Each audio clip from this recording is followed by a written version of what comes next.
Shalom. Renungan kali ini berjudul 7 Fakta Tentang Hukum Musa oleh Evangelis Lokamanya Prawiro. Karena perjanjian baru meletakkan begitu banyak penekanan pada hukum, dan karena begitu banyak orang Kristen salah mengerti posisi mereka, kita akan mengkhususkan pembahasan kita pada 7 fakta tentang hukum Musa. Fakta pertama, hukum diberikan melalui Musa. Kita sudah membaca dalam Yohanes 1 ayat 17, sebab hukum Taurat diberikan oleh Musa, tetapi kasih karunia dan kebenaran datang oleh Yesus Kristus. Lihat juga Roma 5 ayat 13-14. Sebab sebelum hukum Taurat ada, telah ada dosa di dunia. Tetapi dosa itu tidak diperhitungkan kalau tidak ada hukum Taurat.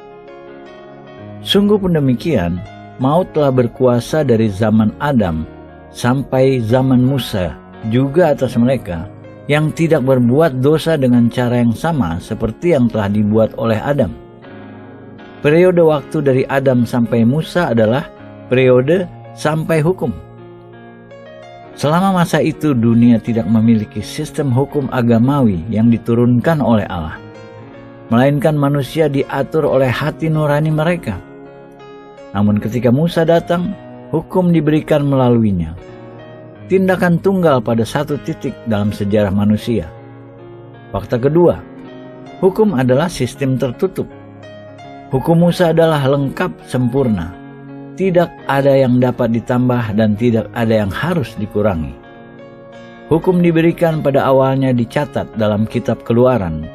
Namun 40 tahun kemudian, sebelum Israel masuk tanah perjanjian, Musa merekapitulasi hukum kepada mereka yang ditemukan dalam kitab Ulangan. Kitab Ulangan sesuai judulnya berarti ringkasan hukum. Musa memperingatkan umat Israel, "Janganlah kamu menambahi apa yang kuperintahkan kepadamu, dan janganlah kamu menguranginya. Dengan demikian kamu berpegang pada perintah Tuhan Allahmu yang kusampaikan kepadamu." Ulangan 4 ayat 2. Allah memberinya tepat dengan cara yang Ia inginkan. Tidak ada yang terselip, tidak ada kesalahan, tidak ada penghilangan. Musa mengkonfirmasi ini dalam Ulangan. "Segala yang kuperintahkan kepadamu haruslah kamu lakukan dengan setia. Janganlah menambahinya ataupun menguranginya." Ulangan 12 ayat 32. Menurut perintah Allah, hukum Taurat lengkap tidak dapat dirubah. Yesus dalam khotbah di bukit menegaskan ini kembali. "Janganlah kamu menyangka bahwa aku datang untuk meniadakan hukum Taurat atau kitab para nabi. Aku datang bukan untuk meniadakannya, melainkan untuk menggenapinya. Karena aku berkata kepadamu, sesungguhnya selama belum lenyap langit dan bumi ini, satu iota atau satu titik pun tidak akan ditiadakan dari hukum Taurat sebelum semuanya terjadi." Matius 5 ayat 17-18. Tidak ada bahasa lebih jelas. Hukum tidak bisa dicampuri. Satu titik adalah huruf terkecil dalam alfabet Ibrani sebesar ukuran koma.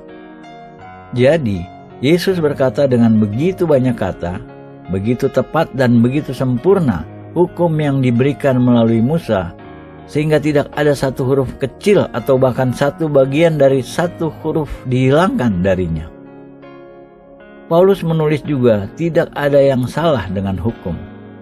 Jadi hukum Taurat adalah kudus, dan perintah itu juga adalah kudus, benar dan baik. Roma 7 ayat 12. Fakta ketiga, hukum berarti semua atau tidak sama sekali. Jika kita ingin mencapai kebenaran dengan mentaati hukum, kita harus melakukan seluruhnya atau tidak sama sekali. Tidak ada di antaranya. Ini poin di mana pikiran manusia sering bermain-main dengan Allah.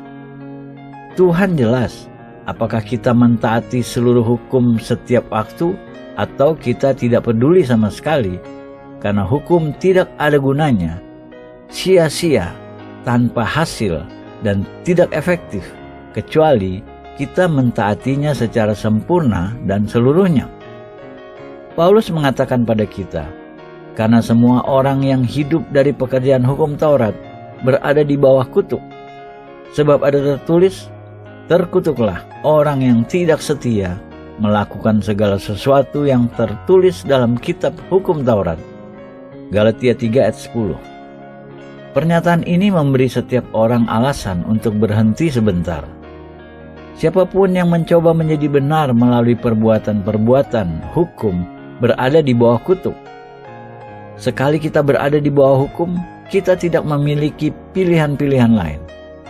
Kita harus terus-menerus setiap waktu menjalankan semua perintah yang tertulis di dalamnya. Jika di titik mana saja kita gagal, kita berada di bawah kutuk. Tidak satu kelalaian atau pengecualian ditoleransi. Yakobus mengulangi, sebab ia yang mengatakan jangan berzinah, ia mengatakan juga jangan membunuh. Jadi jika kamu tidak berzinah tetapi membunuh, maka kamu menjadi pelanggar hukum juga. Yakobus 2 ayat 10-11. Bahkan jika kita mentaati 99,9% dari hukum namun gagal dalam 1/10%, kita melanggar hukum. Apakah seluruhnya atau tidak sama sekali?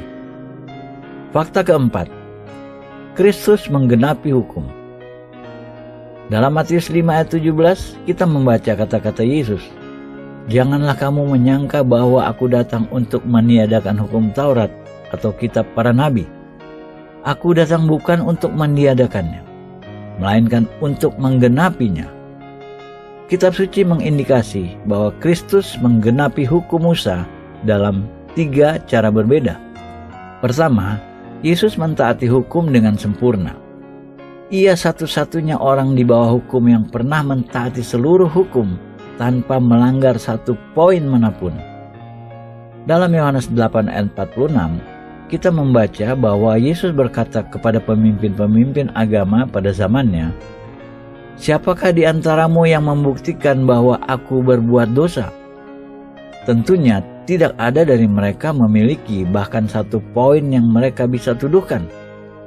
Kita bisa percaya bahwa jika Yesus pernah melanggar hukum dalam detail manapun, mereka sudah tahu semua mengenainya.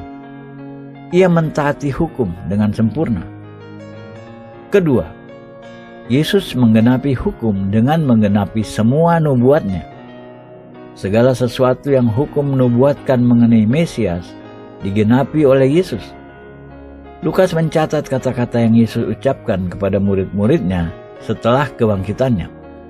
Bukankah Mesias harus menderita semuanya itu untuk masuk ke dalam kemuliaannya? Lalu ia menjelaskan kepada mereka apa yang tertulis tentang dia dalam seluruh kitab suci, mulai dari kitab-kitab Musa dan segala kitab nabi-nabi. Lukas 24 ayat 26-27. Nama Musa di sini mewakili Taurat, 5 buku pertama dari Perjanjian Lama termasuk hukum yang diatribusikan kepada Musa sebagai penulis.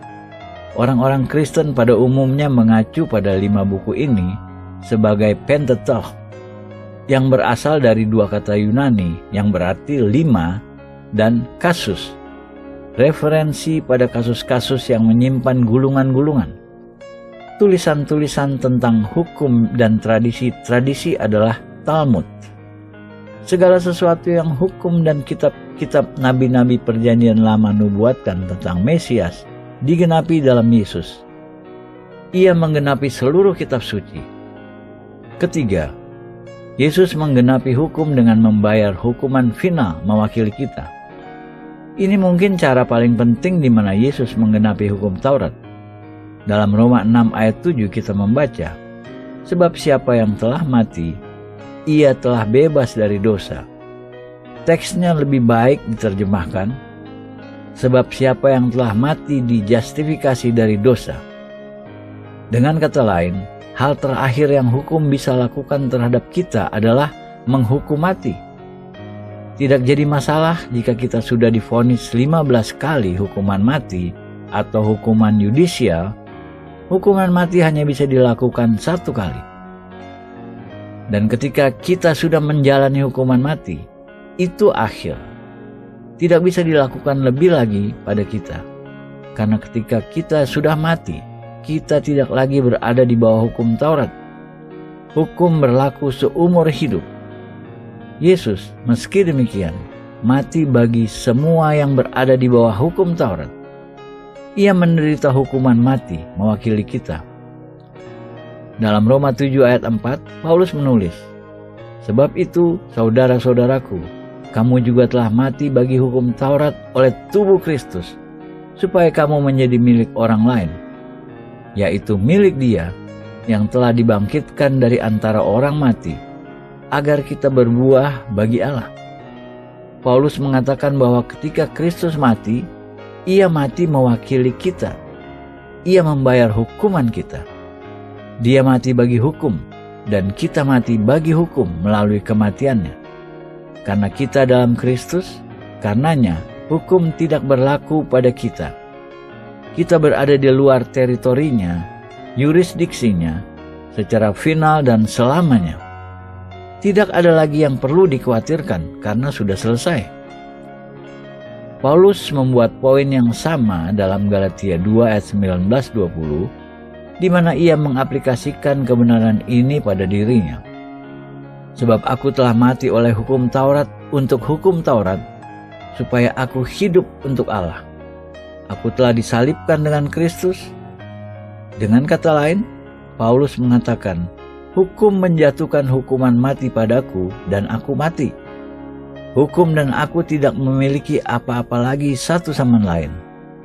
Kematian sudah memisahkan kita, karena kematian Kristus adalah kematian kita. Ketika Ia mati di salib, kita mati dalamnya. Itu akhir dari hukum Taurat untuk kita. Kristus menggenapi hukum Taurat dalam 3 cara. Pertama, dengan mentaatinya dengan sempurna. Kedua, dengan menggenapi semua nubuat-nubuatnya. Dan ketiga, dengan membayar hukuman final. Fakta kelima, Kristus merubuhkan tembok pemisah. Mari kita kembali ke Roma 10 ayat 4. Sebab Kristus adalah kegenapan hukum Taurat, sehingga kebenaran diperoleh tiap-tiap orang yang percaya. Jika kita percaya, maka Kristus akhir dari hukum Taurat bagi kita, apakah kita orang Yahudi atau non-Yahudi. Akhirnya, tembok pemisah diruntuhkan antara semua orang percaya. Dalam Efesus 2 ayat 11-22, Paulus menjelaskan antara orang Yahudi dan orang non-Yahudi. Orang Yahudi adalah orang yang dekat dengan Allah, sedangkan orang non-Yahudi adalah orang yang jauh dari Allah. Karena Dialah damai sejahtera kita, yang telah mempersatukan kedua pihak dan yang telah merobohkan tembok pemisah, yaitu perseteruan, sebab dengan matinya sebagai manusia, Ia telah membatalkan hukum Taurat dengan segala perintah dan ketentuannya untuk menciptakan keduanya menjadi satu manusia baru di dalam dirinya, dan dengan itu mengadakan damai sejahtera. Ayat 14 dan 15. Ketika Paulus berbicara tentang tembok pemisah, ia mengacu pada tembok tertentu dalam bait di Yerusalem, di mana orang non-Yahudi tidak diizinkan melewati. Sebetulnya ada tembok pemisah real antara orang Yahudi dan orang non-Yahudi di zaman Paulus. Ia berkata, meski demikian, Yesus telah merobohkan tembok pemisah yang memisahkan orang Yahudi dan orang non-Yahudi, karena Ia meniadakan dalam fisiknya hukum perintah-perintah yang terkandung dalam ketetapan-ketetapan atau ordonansi-ordonansi. Jadi melalui kematiannya, Yesus telah mengakhiri bukan hanya hukum Taurat, namun juga permusuhan antara orang Yahudi dan orang non-Yahudi. Jika kita jujur, kita harus mengakui ada permusuhan antara orang Yahudi dan orang non-Yahudi. Permusuhan ada terutama karena hukum Taurat telah memisahkan Israel dari semua bangsa-bangsa. Satu fakta menarik ketika kita di bawah hukum agamawi, itu menempatkan kita dalam permusuhan dengan mereka yang tidak berada di bawah hukum yang sama. Kenapa orang-orang baptis berseteru dengan orang-orang episkopal? Itu karena hukum-hukum agamawi mereka. Kenapa orang-orang Katolik berseteru dengan orang-orang Protestan? Itu karena hukum-hukum agamawi mereka. Hukum agamawi menghasilkan perseteruan. Masalah dengan gereja, kita sebagai orang-orang Kristen telah membangun kembali dinding pemisah. Sekarang tidak hanya antara Yahudi dan non-Yahudi. Sekarang kita menggunakan label-label lain seperti Baptis, Katolik, Metodis, Karismatik, atau Kekudusan. Setiap kali kita membangun hukum agamawi, kita menuai perseteruan. Yesus meniadakan perseteruan itu dengan kematiannya karena ia mengakhiri hukum agamawi untuk menciptakan dalam dirinya sendiri satu manusia baru dari dua sehingga menciptakan perdamaian. Tidak ada yang baru tentang orang non-Yahudi atau orang Yahudi. Namun yang baru adalah kita semua berada dalam Kristus sebagai satu manusia baru. Ketika Kristus mengakhiri hukum Taurat, ia menghapus bukan hanya perseteruan antara orang-orang percaya, namun juga permusuhan antara kita dan Allah. Dalam Kolose 2 ayat 14-16, Paulus menulis tentang hasil dari kematian Kristus di salib. Allah telah menghapuskan surat hutang yang oleh ketentuan-ketentuan hukum mendakwa dan mengancam kita, dan itu ditiadakannya dengan memakukannya pada kayu salib. Ia telah melucuti pemerintah-pemerintah dan penguasa-penguasa dan menjadikan mereka tontonan umum dalam kemenangannya atas mereka.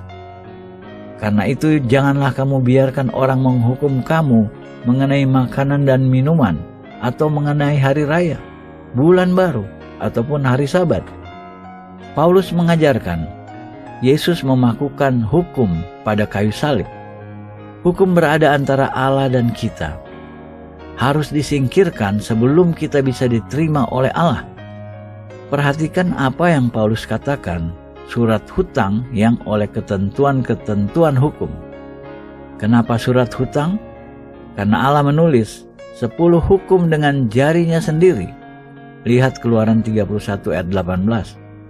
Dan hanya Allah yang dapat menghapus apa yang Allah tulis. Dalam Kolose 2 ayat 16, kita melihat aplikasi praktis. Alkitab New King James mulai dengan maka, namun dalam Yunani dikatakan karena itu. Kapanpun kita melihat karena itu, kita perlu mengerti untuk apa. Karena itu di situ. Karena itu ini diletakkan demikian, karena 2 ayat sebelumnya menyatakan bahwa Allah telah menghapus surat hutang yang oleh ketentuan-ketentuan hukum. Karena itu, janganlah kamu biarkan orang menghukum kamu mengenai makanan dan minuman, atau mengenai hari raya, bulan baru, ataupun hari Sabat. 10 perintah termasuk dalam surat hutang yang telah dihapus. Ini dikonfirmasi dengan apa yang kita baca sebelumnya dalam Efesus 2 ayat 15. Kristus menghapuskan hukum, perintah-perintah yang terkandung dalam ketetapan-ketetapan.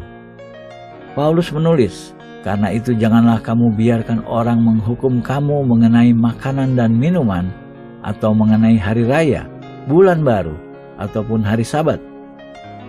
Kristus akhir dari hukum Taurat bagi kita.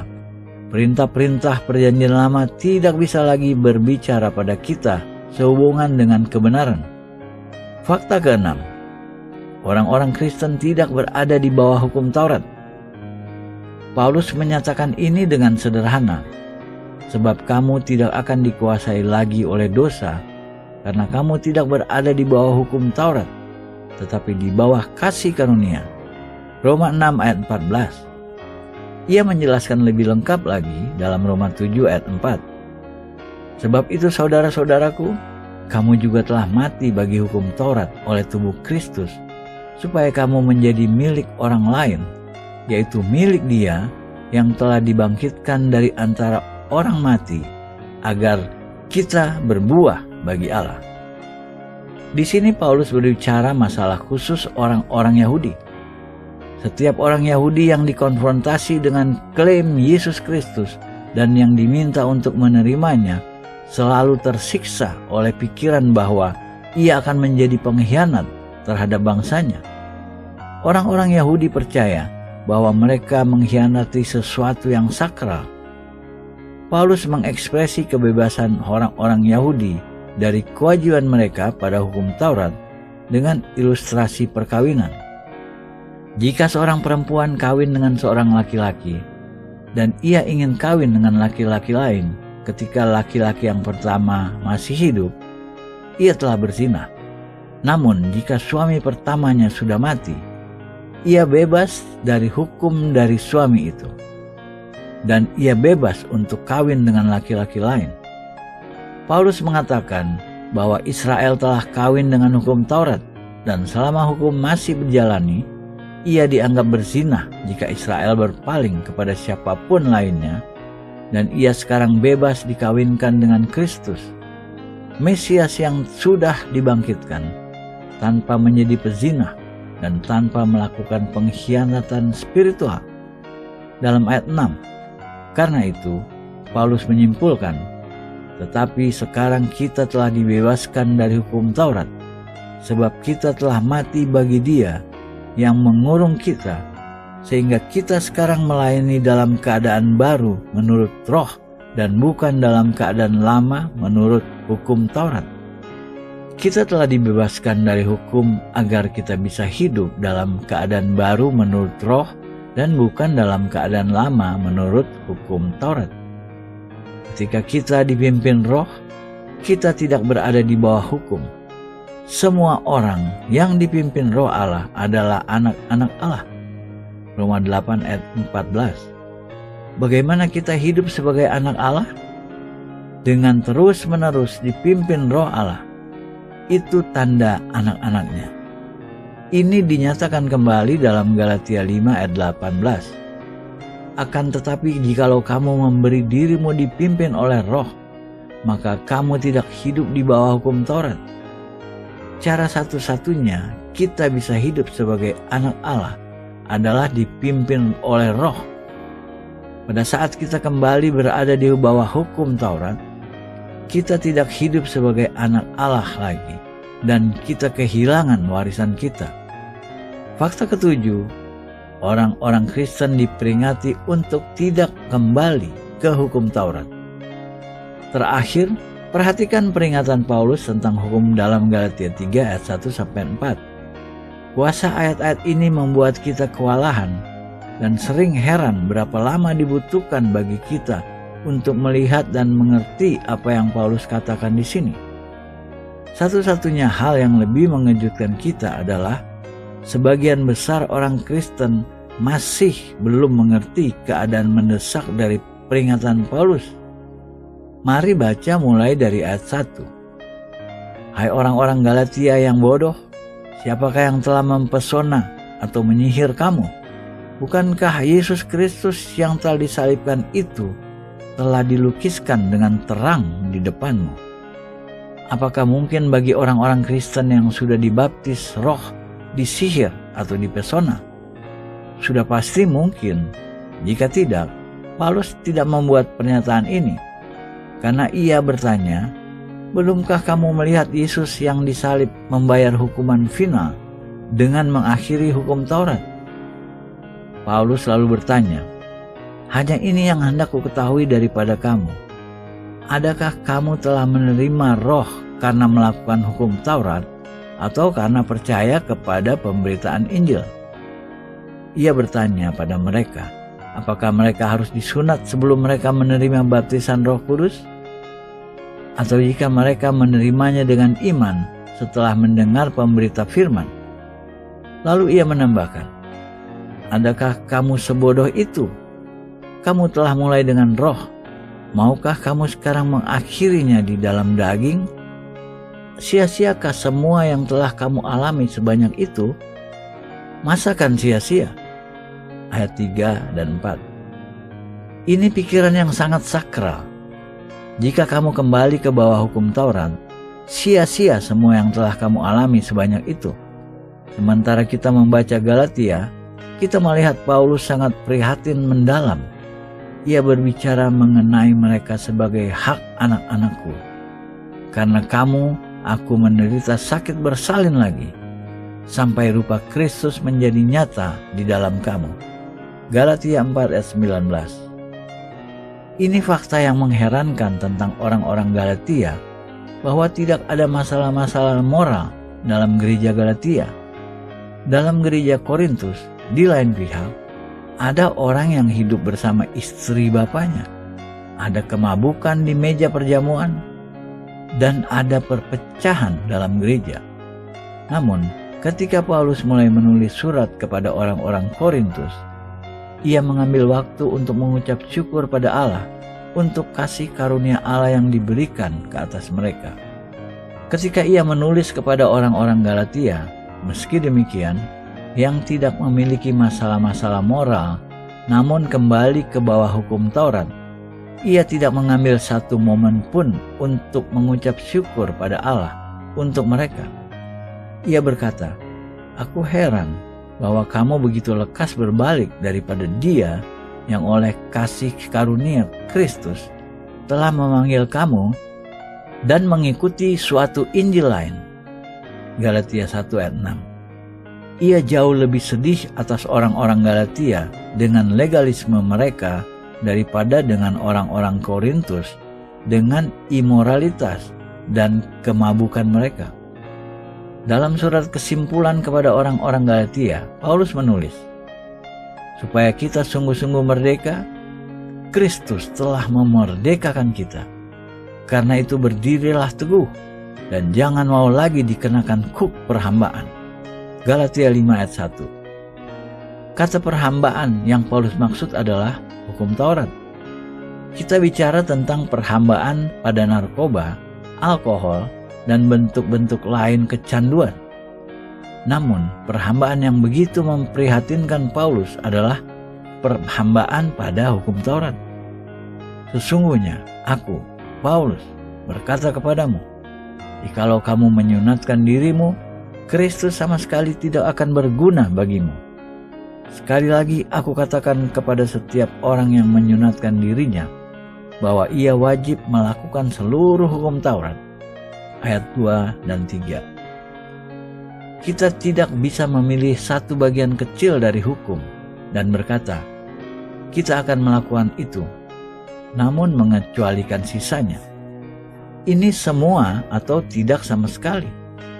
Dan sekali kita mencoba untuk dijustifikasi oleh hukum Taurat, Kristus tidak ada gunanya lagi bagi kita. Ini apa yang ia katakan dalam ayat 4. Kamu lepas dari Kristus jikalau kamu mengharapkan kebenaran oleh hukum Taurat. Kamu hidup di luar kasih karunia. Kembali ke Roma 8, kita membaca bahwa orang-orang Kristen dihadapkan pada dua alternatif. Semua orang yang dipimpin Roh Allah, alternatif pertama, adalah anak Allah. Sebab kamu tidak menerima roh perbudakan, alternatif kedua, yang membuat kamu menjadi takut lagi, alternatif kedua. Ayat 14 dan 15. Ini deskripsi jelas legalisme. Ketika kita kembali ke bawah hukum, kita menerima roh perbudakan yang membuat kita takut. Hukum berkata, lakukan ini, dan jika kita tidak melakukannya, kita melanggar. Atau, lakukan itu, dan jika kita tidak melakukannya, kita akan mati. Roh perbudakan membuat kita takut. Jika kita jujur melihat ke belakang beberapa abad yang lalu, mayoritas orang Kristen berada di bawah roh perbudakan yang membuat mereka takut. Agama mereka dimotivasi oleh ketakutan melakukan hal yang salah, didapati bersalah, dan masuk neraka. Roh itu bukan dari Allah. Ini isu penting. Amin.